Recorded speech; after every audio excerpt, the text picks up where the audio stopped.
Good afternoon, everybody. I welcome you to this second session of the day with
Okay, so we had some technical problem. Anyway, good evening and welcome to everyone.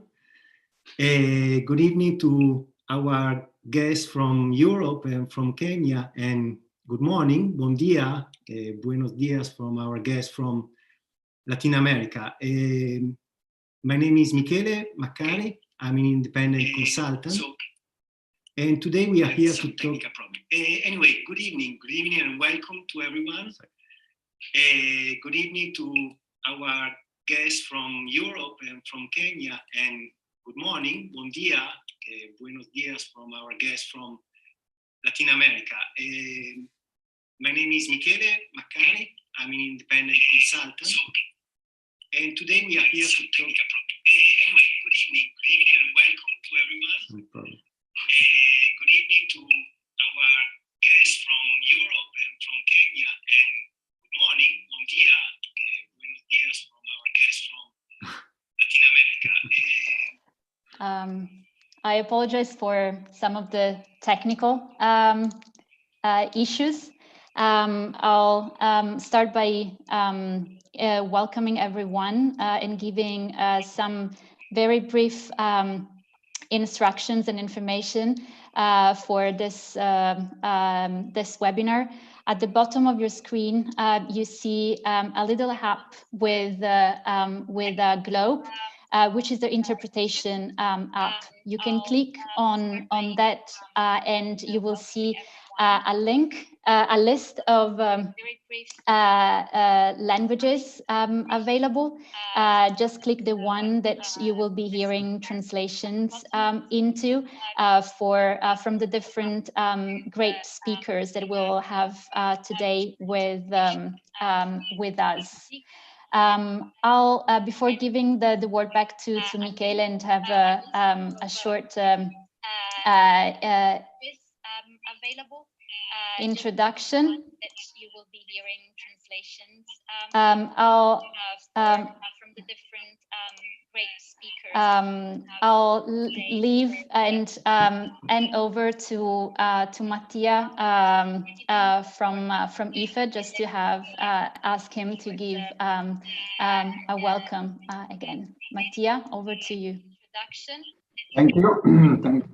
Thank you, Elisa. Thank you, everybody.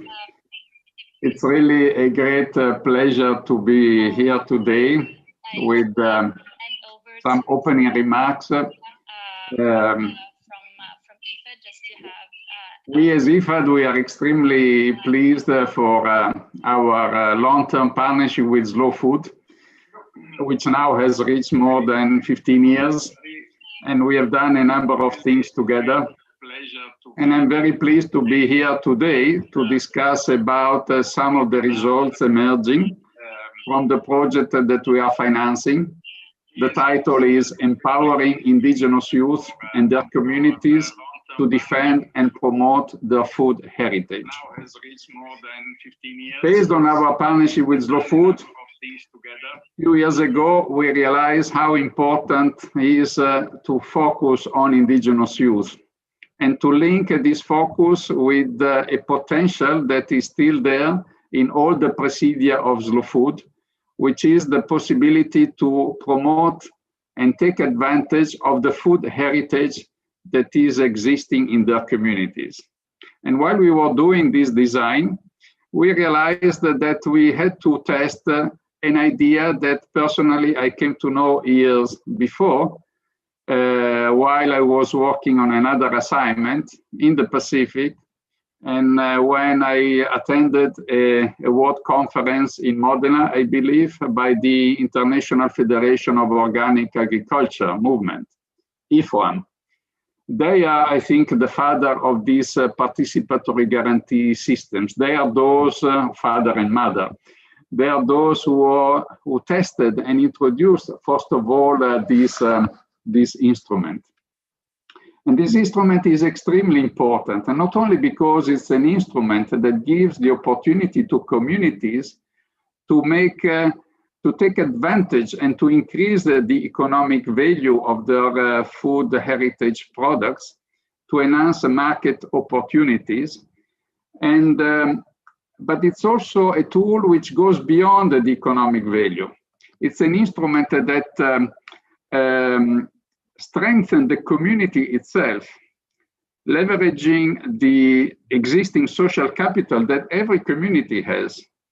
And to make that, to achieve this objective by strengthening their cultural identity, leveraging the value of mutual trust, increase the self-confidence of communities to be able to pursue a self-driven development. In other words, the participatory guarantee system is a real instrument of empowerment. And empowerment is all what we care about. If we want to achieve sustainable development, the sustainable development has to be sustained by the communities themselves. Now, looking beyond the results of the project, and we are very keen to hear about the results of the pilots that started in Kenya with the Ogie community already some time ago, and more recently in Mexico. But listening to the results, we need to think immediately about the future, about how these examples can be replicated. In my vision, my personal vision, which I hope will be the vision of Slow Food, each presidium should be equipped with knowledge and capacity to implement a participatory guarantee system.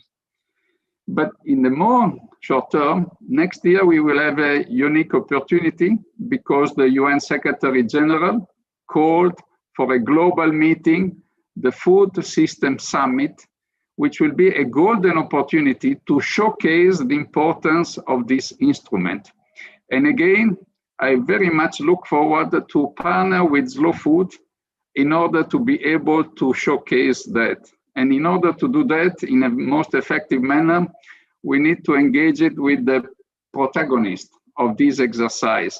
So we needed to get our communities in Kenya and Mexico to present the results by themselves. And I'm sure today we are going to have this immediately. So once again, thanks so much for the opportunity to give you some opening remarks, and I very much look forward to the discussion today. Over to you. Thank you very much, Mattia. I will just take the floor for 1 minute because I had some technical issues that nowadays it's something that happens, unfortunately, regularly. Anyway, I just wanted to give you very few words about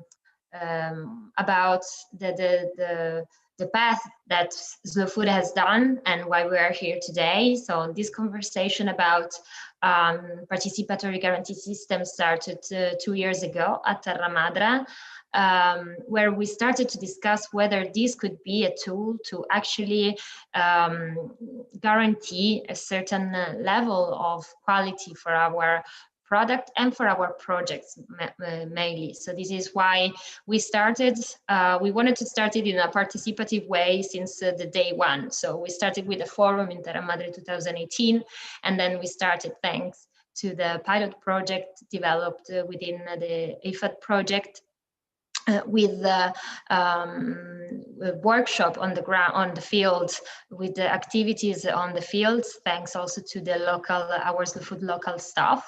And so we finished after 2 years with all the difficulties in the middle due to the COVID situation, but we managed to get through the end, and we can say that now we tested this tool, and we are very excited about the results that we had, and how powerful was also for the community, and we want to keep on this track. This is why we have also written down some the guidelines for slow food on PGS, a document that is evolving even today, because we are at the very beginning. We will also publish a case study on some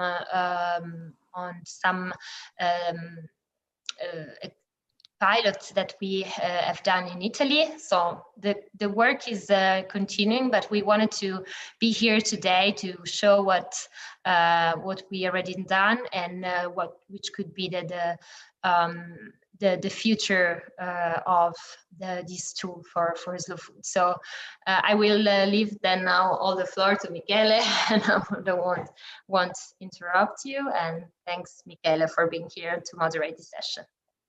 Okay, thank you very much, Carolina, and welcome to everybody also from my side. And my name is, just a quick introduction. Sorry, I had some technical problems, but I just wanted to thanks a lot, Slow Food. My name is Michele Maccari, and I just wanted to thank Slow Food and IFAD, because I'm working as an independent consultant, and I had this opportunity, this privilege, to collaborate to this IFAD, the Slow Food project, which I believe, from my personal perspective, it's a really challenging and very interesting opportunity to exchange knowledge with communities, with Presidia all over the world.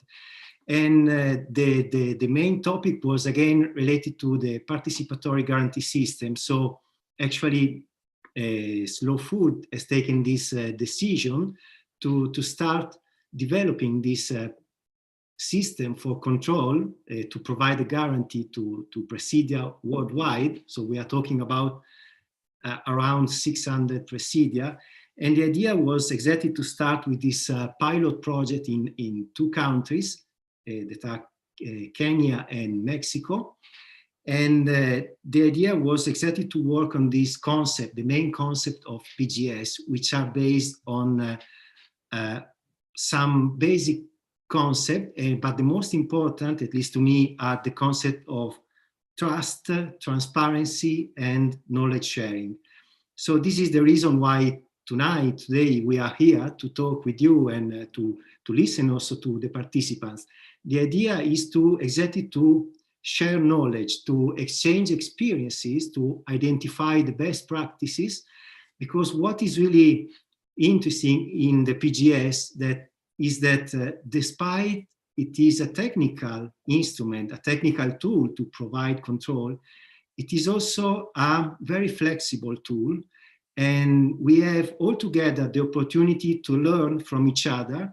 So I guess today will be an extremely useful opportunity to listen to our friends from Kenya and from Mexico, and to listen from them which are the main challenges that they are facing in implementing this PGS, and which are the main positive aspects that they have identified. So I'm very happy, very glad that we can have today, again, 2 representatives from the communities that are still implementing this pilot project. We are going to listen from Kenya, from Samson Ngugi, who is the coordinator for Slow Food in the area of Nakuru.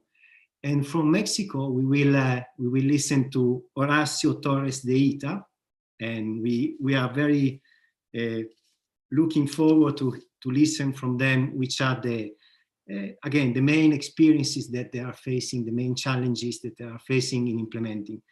And after these two case studies, which are, as Carolina was mentioning, included in the report that we have prepared, we will have a very interesting opportunity to learn from another experience, which is not included in this pilot project, but it is from Brazil, from a representative of the Rede Ecovida, which is considered, I would say, worldwide as the leading organization in developing the PGS system. So we will also listen from Brazil, from Mr. Antonio Augusto Mendes dos Santos, which is also a Slow Food member. We will listen from him the connection between the PGS in the organic agriculture movement and the PGS as Slow Food is trying to develop in this pilot project. So I will definitely leave the floor to our friend from Kenya, Samson. If you can please share some comment, your opinion about what's going on in Kenya about the PGS pilot project. Samson, please. Thank you. Hello, everyone. Just like Mr. Makari mentioned, my name is Samson Kiiru. I come from Kenya. I coordinate different projects in slow food projects here in Kenya. And specifically for this meeting, I coordinate the PGS project. And that is the pilot project that we had, which was chosen. And with this, I mean the OGIEC project that we have worked with for more than 5 years. And it has been a really good, it has been a really nice project, pilot project for us together with the OGIEC, because we have discovered a number of things. It wasn't easy at first, and we thank you, Slow Food International and IFAD, for having chosen Slow Food Kenya, and specifically the OGIEC Pure Honey Presidium, so that we could try and test this tool to see how it can work. And yeah, I remember Mr. Makari and Mr. Francisco came to Kenya last year in May, where this project, this pilot project started, whereby we had a meeting about the PGS with OGIEC people plus other stakeholders, whereby we came up with an idea of coming up with the two groups, that is the ethical committee and guarantee groups that were supposed to work together so that we could have at least some results after conducting these kind of activities in the fields together with the guarantee group, so that at least we could bring the results on the table for verification and also to see how this tool will work. Maybe what I can tell, I was supposed to talk about maybe the benefits that we see as far as PGS Slow Food PGS is concerned. From where I sit, we have seen or we have foreseen great benefits of these slow food PGS that will go far away in strengthening the cohesion and empowerment of the groups and all individual participants who will gain full control over the quality of each step along the value chain in regards to consumers and also the external actors.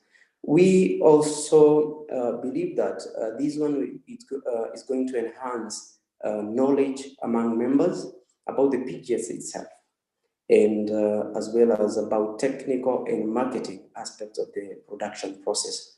And for example, with these I mean, for example, the minimum prices, differentiated prices for different markets and products, and internal mechanisms to control the commercial transactions, compounded by the willingness to share these with the colleagues who are former competitors, and further develop innovative techniques and approaches that are going to help in this process. We came also to realize that PGS, or maybe I can call it slow food PGS, will go a long way increasing transparency and technical quality of the production and market process of the organic honey, as well as other products when these when these slow food PGS will be adopted for other procedure. And again, we came also to realize that it will help the communities to have higher returns from the market sales and expansion of the marketing potential, thanks to enhanced consumer trust as a result of these PGS. On the other hand, we also believe that it's going to enhance increased dialogue across stakeholders, with the PGS as a building block for multi-stakeholders platform as the governance mechanisms of the pro-poor value chain. All these from our side will mean having strong ties among the Presidio members and sense of belonging to the group. Again, we'll have a strong sense of ownership of the process and product, and also capacity development and enhanced knowledge about the process and the product itself. And also these, again, we believe that it will continue having or generating economic empowerment by enabling higher revenues from the product and higher income for the groups. And on the other hand, maybe Mr. Makari, should I continue? Yes, Samson, please. You Okay. still have some more minutes. Okay. Yes. Okay. So and again, apart from the benefits that we saw would come hand in hand with the slow food PGS, we went through a number of challenges because we all believe that whenever you have a smooth process, that there are always challenges coming along with the benefits. And some of the challenges that we faced was we had cost kind of issues especially during the verification of the field visit, and these occurred with the issues to do with transport and sometimes food, and I think this one is something that can be taken care of after, and we can come back to that. And then we had lack of communications to the interviews in advance by some of the leaders of the groups who are supposed to work on that. And again, another challenge that we had was the transportation problem, because we conducted these slow food PGS, or we conducted the collection of the data during the rainy season. That was really cumbersome for the guarantee group members. Again, we had a problem of it was not possible to find the interviewees at home sometimes, and this happened when the interviewers arrived late due to rains or even too much time taken to one of the household that were contributed by a number of reasons. Then poor road networks, some roads were really impassable, and then again we had issue to do with the poor communication due to the network problem, but this has been solved now because we have Safaricom kind of areas around which are aiding in terms of communication. Again, we had time management was an issue to both interviewers and interviewees. Some interviews were far from each other, and some areas were only there were only means of transport were just the only means of transport that was there was just walking. So the interviewers got too tired to conduct a good number of interviews as the others. So this made the exercise take long than expected. Maybe we thought maybe a number of solutions to these kind of challenges. We thought for the issues to do with cost in the short term for the verification field visit, we thought maybe this could be resolved through the high income generated by the increased sales of the certified products, which should also generate and require the required extra revenue. So that's one. Lack of communication to the interviews. Sorry for interrupting. If you can please go to the conclusion, because we would like also to listen from the other case study. In fact, I'm concluding.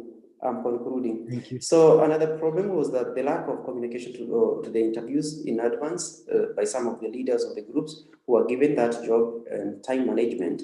This could be resolved by better planning. For the broad networks and the passable roads, this is something that we thought we could plan these activities of maybe rain season, so that we can conduct it very well. The next stop that we thought was just to make sure that the OGEC were asking, when are we going to have these slow food PGS? But I'm sure maybe after everything will be okay, we'll be in a position to do all this. And we thought that there is need to continue with this process every year, so that to us will mean that more engagements will mean more learning, will mean more cohesion, will mean more empowerment to our people. I think that's all I have for you today, guys, and thank you for your time. Thank you, Samson. Thank you very much for presenting what your community is facing. And we are now moving to another country, another completely different situation. And that was an interesting, the project was focusing on projects, products, and communities completely different. So we learned from Kenya right now. I would like also to ask Horacio to present which are the main activities and challenges that they are facing in Mexico with the Presidium of Maguey. Horacio, please. Thank you. ¿Qué tal? Buenos días a todos, a todas. Y comparto el gusto, el placer de estar aquí compartiendo con ustedes en este año tan difícil para la mayor parte de las comunidades Slow Food, pero que creo que lo bueno que trajo el año fue exactamente el SPG, que nosotros hicimos las últimas actividades al inicio del año. Voy a irles mostrando algunas imágenes que son muy sencillas, simplemente pues son para enmarcar, ¿no? lo que voy a decir. No voy a repetir parte de lo que ya dijeron Miquel y Samson, que coincidimos en la mayor parte de lo que mencionaron, pero para nosotros en México el SPG, el sistema piloto que se propuso, implicó un proceso de adaptación. De hecho, tenemos este reto de traducir del inglés, después lo traducen al italiano al español y del español al mixteco. Entonces, en este proceso se va perdiendo o se va interpretando de forma diferente los conceptos. Aquí algunas imágenes de los talleres. Lo que me gustó en especial fue que fuera participativo, entonces no es una herramienta que sea impuesta, que sea horizontal, sino que sí se puede trabajar de forma horizontal y de forma participativa. Ahí tenemos a Kiara, que asistió a alguno de los talleres, y ahí estamos haciendo un juego de ver cómo está el sistema participativo en sí es una red, es como una telaraña, ¿no? Una red de araña en que todas las personas estamos involucradas y vinculadas, relacionadas. El sistema existe por eso, no existe solamente por el baluarte o solamente por los consumidores, sino porque estamos interrelacionados. Bueno, nos enfrentamos, como ya les decía, de la traducción. Nos apoyamos con expertos locales que en otra parte de México tienen experiencia en esto. Y Y bueno, fuimos avanzando poco a poco. Algo que es importante mencionar es que el SPG para mí y para gran parte de compañeras y compañeros significó abrir la puerta del baluarte a los demás. Es un proceso de abrir la puerta de la casa, abrir la puerta de las comunidades e invitar a pasar a quien quiera llegar. Eso es muy importante. Bueno, como les comentaba, hicimos algunos juegos, algunas cosas sobre todo participativas, y algo que me gustó del sistema es que menciona que es se basa en una organización de base. Eso creo que es una parte sustancial, y los valores de seguridad alimentaria, de bienestar de derechos campesinos y equidad de género, que creo que son los pilares, ¿no?, del sistema. En nuestro caso, el baluarte se centra en el maguey, que es un agave y que produce una bebida que se le llama pulque, y entonces manejamos estos conceptos muy sencillos de garantizar que el pulque o no garantizarlo, y ver qué pasos teníamos que cumplir para que esto sucediera.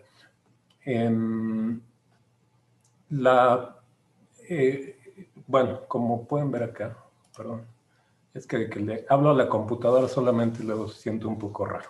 Bueno, fuimos a campo, obviamente. Aquí están con los invitados. En ese momento eran invitados a ver los procesos. Fuimos en campo, ahí también nos acompañó Kiara. Y pues aquí felizmente diciendo salud, ¿no? Al pie de una planta de maguey, y que se ha estado observando cómo se aprovecha. Tuvimos varios talleres, varios procesos, con varios grupos, tanto los grupos locales, slow food, cercanos, fueron periodistas, fueron chefs, institutos, bueno, integrantes de institutos. Como lo comentaron, formamos el comité de ética. En nuestro caso fue en varias comunidades, se tuvo que hacer una representación porque son alrededor de 50 productores, y bueno, fuimos caminando poco a poco. Y bueno, ya en campo fuimos también ya conformando los grupos de garantía, que nos dispersamos, hicimos el trabajo de ir a las comunidades, a ir a checar todo esto. Y bueno, algo importante en nuestro caso es que se generan estas relaciones, ¿no?, de camaradería, de amistad, también de profesionalismo con las personas que asisten, y pudimos llegar a una hoja de garantía. En nuestro caso fue una hoja de garantía muy larga, muy complicada, de muchos conceptos, pero que representaba al fin y al cabo pues el espíritu del grupo, ¿no? También ahí nos acompañó Michele en el cierre del proyecto. Y la hoja de garantía, también para lo que nos sirvió el SPG fue ir viendo que el proceso va mucho más allá del producto. Por ejemplo, ahí hay un pequeño vivero autogestionado, autofinanciado por los productores de los pequeños magueyes. Y bueno, al fin y al cabo es como la imagen, ¿no?, que obtuvimos de este encuentro de gente de diferentes perspectivas, diferentes profesiones, intereses, pero alrededor del producto. Me gustaría terminar simplemente mencionando que para nosotros corrimos con la suerte de que la formación del baluarte coincidió con el SPG. Entonces, el grupo de mujeres milenarias, el baluarte del maguey de la Mixteca oaxaqueña, lo vio como una parte integral, ¿no? No lo vio separado. Entonces, mi sentimiento es que todos los baluartes slow food deberían tener un componente SPG, ¿no? Desde un punto inicial que garantice, que prepare, como se mencionó, a los productores a generar capacidades de presentar su producto ante las personas interesadas. Pues creo que eso es todo, si no hay más. Perfecto, muchas gracias. Thanks a lot, Horacio, for your very inspiring also pictures. And right now we, as I was mentioning before, we just move a bit aside of the Slow Food IFAD project to listen to another case study which is representing the history of the PGS. Horacio was referring to the importance of the social network, the social control, the presence, now opening the doors to the people. And in this regard, the Rede Covida from Brazil is a pioneer. So I would like to ask to Antonio Augusto, please, if you can share with us a bit of the history of Rede Covida and possibly to explain how from the organic agriculture, the PGS can also be used for other communities like the slow food communities. Antonio, please, and thank you.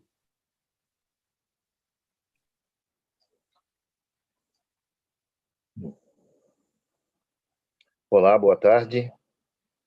É muito bom poder estar participando com todos vocês.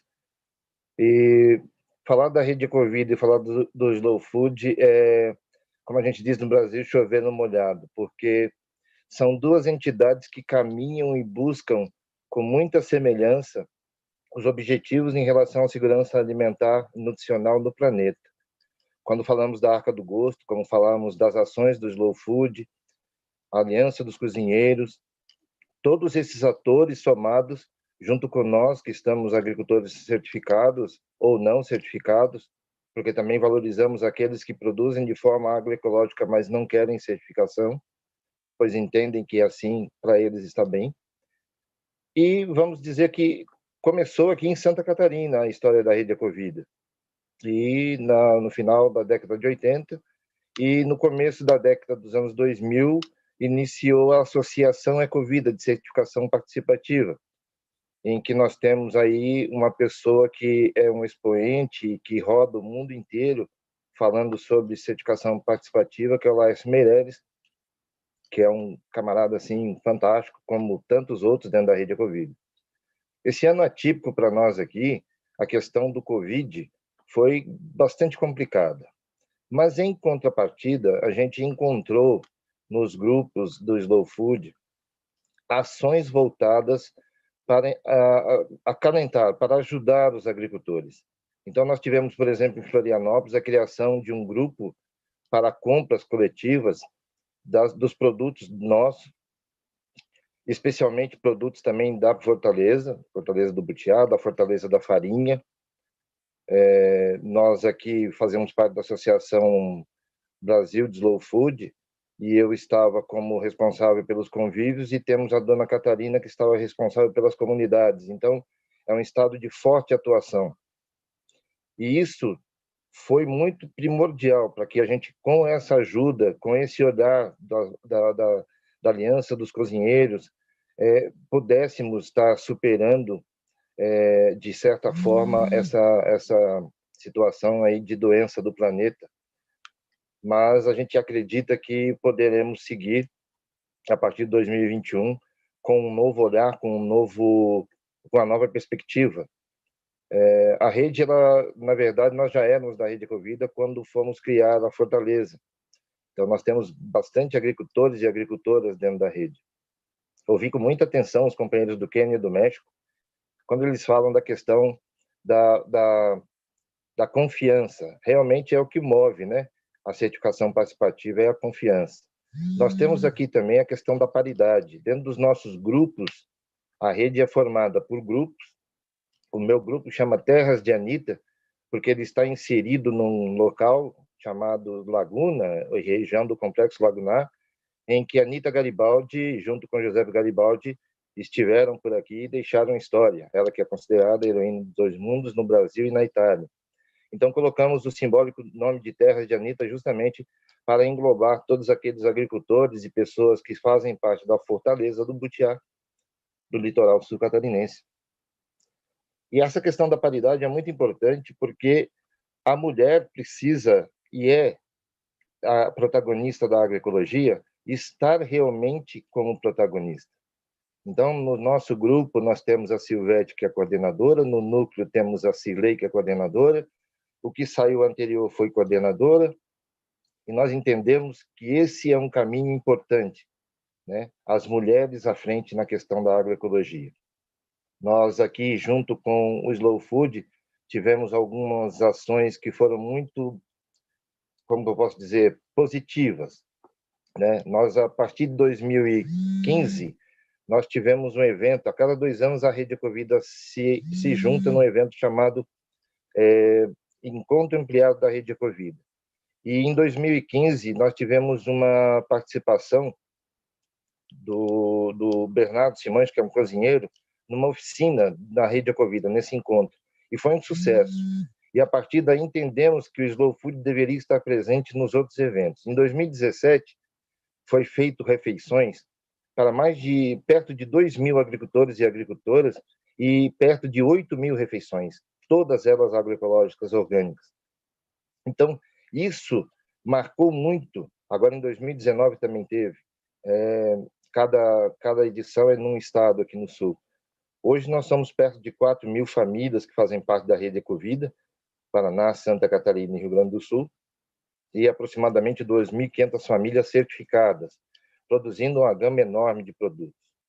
E realmente o que a gente tem de trazer essa marca de ser a primeira também nos traz a grande responsabilidade de estarmos sempre na vanguarda de buscas de aprimoramento para a questão da certificação participativa. Hoje, o nosso custo ele está aí girando em torno de $60 anual dentro do nosso grupo, euro, no caso, para vocês terem uma ideia, anual, e pode ser parcelado em algumas vezes. Então, quer dizer, não é o custo que dificulta a entrada. E se a pessoa não tiver condições também, a gente vai negociar de alguma outra forma. Então, o fato de se trazer a Ecovida junto com o Slow Food está nos dando uma visibilidade que nós não tínhamos até então, que os nossos produtos também não tinham, porque, de repente, ficávamos limitados a produzir somente aquilo que na comunidade a gente fazia. Por exemplo, o Butiá, na minha região, ele é muito famoso pelo suco e pela cachaça, mas se faz pratos maravilhosos, doces e salgados a partir do Butiá. A questão do artesanato, com as folhas, palhas, ou seja, nós começamos a ter um outro olhar para o produto que não só aquela que a gente tinha o costume da comunidade estar fazendo. Isso trouxe uma amplitude, um horizonte diferenciado. Então, a gente está assim nessa questão de estar também representando o Slow Food em algumas instâncias dentro do estado e do município. Nós temos aqui um forte programa de alimentação escolar. Nós estamos participando, representando o Slow Food no nosso município e representamos o Slow Food dentro da Comissão Estadual de Produção Orgânica de Santa Catarina. São instâncias que tomam decisões e que têm força política para chegar aonde nós queremos e fazer essas mudanças realmente acontecerem. Nós precisamos avançar. Como falou o colega do Quênia, os desafios são muitos. Nós estamos sendo cercados por transgenia, nós estamos sendo cercados por pessoas vendendo produtos, dizendo que são produtos orgânicos, agroecológicos, quando na verdade não são, são agrotóxicos, são venenos. Então, tudo isso são desafios que precisamos estar unidos. E a fala do pessoal foi muito nisso. Você estando dentro de um sistema participativo não quer dizer que nós somos melhores do que o sistema de auditoria. Não, nós temos muito claro isso. Nós somos diferentes. Essa diferença é que nos fortalece. Quando nós conseguimos romper barreiras, romper fronteiras e chegar para o outro e ter uma troca de saber, uma troca de sabores, o respeito ao saber tradicional dos quilombolas, dos indígenas, de todos. Isso faz com que a nossa rede e o nosso Slow Food aqui no Brasil tenham um caráter muito peculiar. um caráter muito pessoal, em que a gente procura ir além de produzir sem veneno. A gente procura estar preocupado o que fazemos com o nosso lixo, o que fazemos com a nossa água, o que fazemos com o nosso vizinho que planta químico. Não adianta nós estarmos felizes se o nosso vizinho não está. É importante demais ter esse sentimento, esse empoderamento de que nós, o Slow Food, Rede Ecovida, podemos ir muito mais além, trazer o que tem de luz na humanidade para dentro desse grupo. Nós vivemos um momento difícil de um vírus que está atacando o planeta. Nós vivemos um momento difícil no Brasil, em que todas aquelas garantias que tínhamos enquanto agricultores, produtores, foram se perdendo, porque nós, infelizmente, vivemos um momento de negação, de não há racismo, não há isso, não há aquilo no Brasil, e nós precisamos superar tudo isso. E a agroecologia nos traz isso. O Slow Food nos traz isso. O que me encantou quando conheci o Slow Food foi a possibilidade de resguardar, de guardar. A minha mãe, que é lá de Diamantina, Minas Gerais, que esse ano vai fazer 100 anos, se aí estivesse viva, me ensinou desde a tenridade, né? Nós temos que cuidar do nosso alimento. E a memória alimentar vem daí, quando a minha mãe cantava e fazia o alimento. Então, é muito além dessa questão, mas é também muito importante tudo isso que está sendo discutido. Aqui nós temos os valores que são pagos anualmente, e esses valores são divididos em 3 partes. Uma para o grupo, uma para o núcleo e uma para a associação que certifica. Esse valor já é gasto justamente para que possamos utilizá-lo no deslocamento, nas visitas do comitê de conformidade, sem ter que enfiar a mão no nosso bolso. E trabalhamos grupos de trabalho na questão de sementes, insumos que podemos usar, sucessão no campo. Nós temos dentro do nosso núcleo um grupo somente de mulheres. É fantástico isso. Vocês não têm dimensão do que é que a gente que está... Eu estou com 56 anos e tentando todos os dias desconstruir aquele cara que pode ainda ter resquício de machismo. Quanto importante é a gente fazer esse trabalho dentro de uma produção agroecológica. Veja, a gente não está falando mais do chuchu, da abobrinha, do tomate, a gente está falando do ser humano. E é isso que nos encanta, que nos move. Hoje eu estou aqui com meu filho, com 16 anos, é a sucessão do campo. Esse cara que vai assumir o meu lugar, não só na produção, mas no debate, na pesquisa, no ir atrás, no chamar o vizinho para participar. Então, desculpe, eu talvez sair um pouco, mas é muito importante que a gente tenha nas mãos esse empoderamento dessas ferramentas que nós temos. A agroecologia, o slow food, os nossos alimentos sendo preservados, a forma de saber, de fazer. Nós temos, em todo mundo que participa do slow food, os melhores alimentos do planeta estão em nossas mãos. Então, a gente tem o dever de preservá-lo para as futuras gerações. E isso é muito importante. Quando eu vou dar alimento para o meu neto, eu sabia o que estou dando para o meu neto, e o meu neto comer sabendo o que está vindo para a boca dele. Então, essa campanha de Você Sabe de Onde Vem o Alimento foi fantástica. O pessoal fez o marmitaço. A gente teve ações aqui no Brasil fantásticas. Quando o governador de São Paulo quis fazer ração para o pessoal na alimentação escolar, o Slow Food levantou a bandeira do alimento bom, limpo e justo. Então, é isso. O bom, limpo e justo, a Ecovida está lá dentro, o pessoal do Quênia está dentro, do México está dentro. É isso, essa irmandade, é isso que precisamos ter até mais dentro do Slow Food. Essa união, esses encontros que podem ser anuais, mensais, bimensais, mas que a gente possa encontrar os mesmos, que comungam os mesmos sentimentos, e aí a gente se encontra. E quando a gente se encontra e dá as mãos, nada pode nos derrotar. É isso. Antonio, muito obrigado. Thanks a lot, Antonio, for your really nice words. We have something like 5 minutes. We got some very interesting questions. We received some questions. One which is maybe a general one, and I would like to start with Antonio, very, very quick, just a few words, is about the sustainability of this process, no? According also to your experience, do you see that is there any need for an external support, or the system can manage themselves to be self-sustainable, autonomous?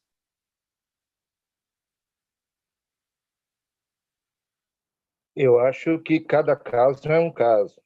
Então, nós temos região do Brasil que talvez consiga estar tocando tranquilamente, por ter outras entidades de apoio, como é o caso aqui no Sul. Mas quando a gente fala do Norte e Nordeste do Brasil, até mesmo o Cerrado, são regiões com maior deficiência, tanto de logística quanto de produção, de chegar sementes de qualidade, apesar de termos os grandes guardiões de semente também espalhados pelo Brasil, eu também me enquadro neles. Eu acho que a sustentabilidade, ela está justamente quando há essa simbiose, essa troca, né? Quando se encontram as entidades, Rede Ecovida com Povos da Mata, que é outro pessoal que faz certificação participativa, oriundos também da Rede Ecovida. Eu acho que sim, e análise de ponto a ponto. Então, é isso. Perfetto, muito obrigado. Thanks a lot. And the same question may be related for the case of Mexico. So, Horacio, if you can just add something about this issue of the sustainability, and how do you see? Sí, creo que coincido con Antonio. En el caso nuestro, en el Baluarte, parte se puede autogestionar lo central y tal vez ampliar el sistema con más visitas, y eso sí necesita financiamiento. Sin embargo, las productoras consideran que si a través del sistema pueden vender mejor su producto, ellas, por ejemplo, ponen la comida para los visitantes. Entonces sí hay una idea de inversión que algún día regresará en compras, ¿no? En compras, en visitas. Entonces creo que habrá un momento que sí es autogestionado, pero si lo queremos dar más visibilidad, sí tendremos que tener financiamiento o equilibrarlo. Esa es mi opinión. Okay, and just very briefly, there is another question for you about which role are playing the consumers. Maybe the consumers in relation to women, to the role played by the women producer could be, if you can add very quickly about that, the role of the consumers. Bueno, sí, en el caso que expuse, se les valora mucho las mujeres. De hecho, es una cooperativa de mujeres en su gran mayoría. Son cerca de 50 mujeres que se organizaron para vender el pulque, vender esta bebida. Y el estar en las comunidades nos ha permitido también como mirar más de cerca.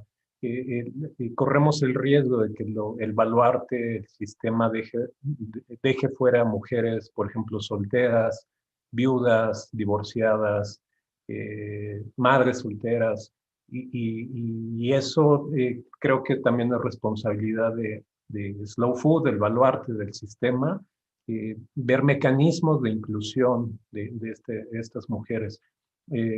Por ejemplo, yo estoy hablando acá, pero la compañera que que lidera el Baluarte es mujer y no puede estar porque tiene 2 hijas recién nacidas. Entonces, estas triples jornadas que viven ellas es una realidad, ¿no? Y tenemos que seguir trabajando en eso, en valorarles, pero también, como dice el lema de Slow Food, en buscar el pago justo para los productos y las oportunidades que ellas tienen. Certo, muchas gracias, Horacio. And just to conclude, but very quickly, final question to Samson for the case of Kenya. We talk about PGS as a technical instrument, as a market access instrument, but we believe that there is also a political value. So if you can just briefly mention the case of your case in regards of how PGS can be used in a way to protect the rights of indigenous peoples in political terms. Very, very quickly, Samson. Thanks a lot. Thank you so much, Mr. Makari, for that question. I think Slow Food PGS is a very strong tool, And thinking in the context of the OGIEC Presidium, or the OGIEC Pure Honey Presidium, I think it's one tool that can really raise the standards of the OGIEC, in the sense that, you know, once they adopt this kind of slow food PGS, they're going to be more famous. They're not going to be known because of their product. They're already known about their product, but having such kind of a certification will enable them to be known beyond their area. And this means, again, that being like the most unique kind of certification that will be here in the country, this is something that will be known not only by the local government, but also by the national government. And this could be one way to raise a bigger voice for the OGIEC. Many other times whereby the government is not honoring what the African courts told them to do, as far as taking care of the OGIEC and their forest. And therefore, this could be one way to give the OGIEC a bigger voice, and also to enable them to remain in the forest where they have been since time immemorial. So it's a very important kind of a tool that I really believe can play a very big role for us. Thank you, Samson. Thank you very much. And I guess we just reached the final. We are running out of time. I really wanted to thank all of you. Really, I hear some very important, very key words, like the possibility to make synergies, the role of the women, the role of PGS as a political instrument. So I would really like to, again, I think this is a demonstration that PGS is just a building process. The challenge that slow food is facing is a really ambitious one. And hopefully this pilot project can be used as a tool also to be scaled up and replicated in other countries and in other presidia. So I just wanted to thank all of the speakers, from Mattia from IFAD, Antonio from Rede Covida, Horacio from Maguey in Mexico, and Samson from OGIEC community in Kenya. And I just give the floor back to Carolina, perhaps, or just conclude. And for any other information, you can find all the details about the case studies on the Slow Food website. And thank you, Michele. It's we are closing, but you have said everything. So, and thank you very much for your moderation. Thank you for all the speakers and for all the people who have joined us today. Thank you very much, and let's keep in touch. Bye-bye. Bye-bye. Bye-bye. Ciao, ciao. Bye.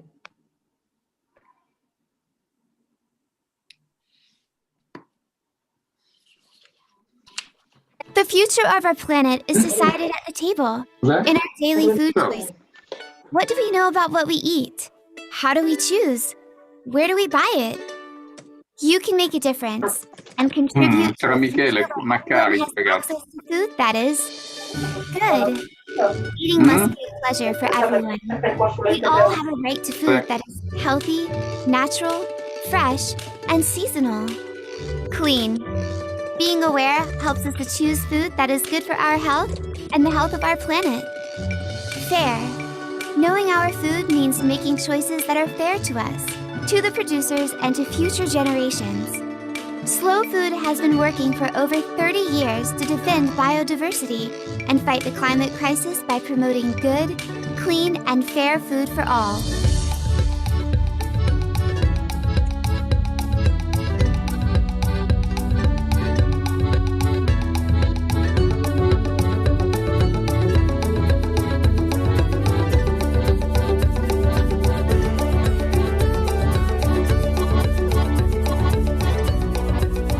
Support Slow Food.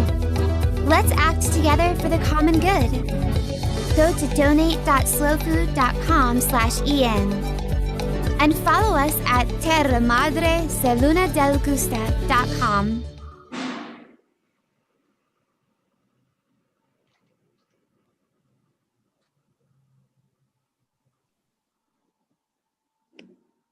Okay.